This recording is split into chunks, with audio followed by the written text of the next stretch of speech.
गिबियावनो नोंथांमोन बयखौबो आंनि बिहिजेट इउटिउब चेनेलाव बरायग्रोबाय। दा आं दोंसे बर' खन्थाइ आवरायनो नागिरदों। आसा खालामो नोंथांमोना खन्थाइखौ आबुङैनो खोनासंलांगोन एबा नायलांगोन। खन्थाइनि मुं बड'फाखौ गोसोखांनानै। बे खन्थाइखौ लिरदों रुजुथाय बसुमतारी गब्ला।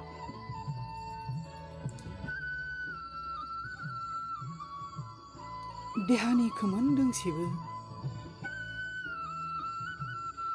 गसंख्राङालासे हाया थानो। साथिखौ लायनाय गोजांस्रिउ मोनो नोंनि सानस्रि गोसोखांब्ला।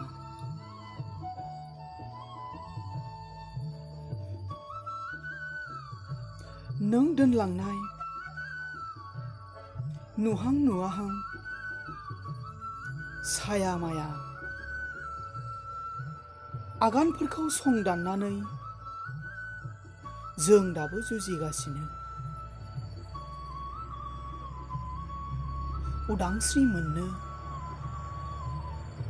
उदां बड'लेण्ड सोरजिनो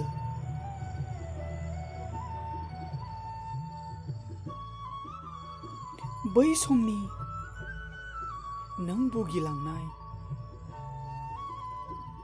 नों जुजिलांनाय नों सहायलांनाय जोंखौ सै सै खालामनाय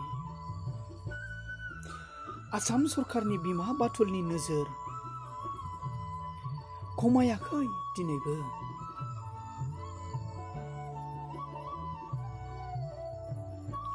नोंनि बोसोनफोर दाबो रिंखाङो आंनि गोसो गोरबोआव। बड'फा गोजोन्थों।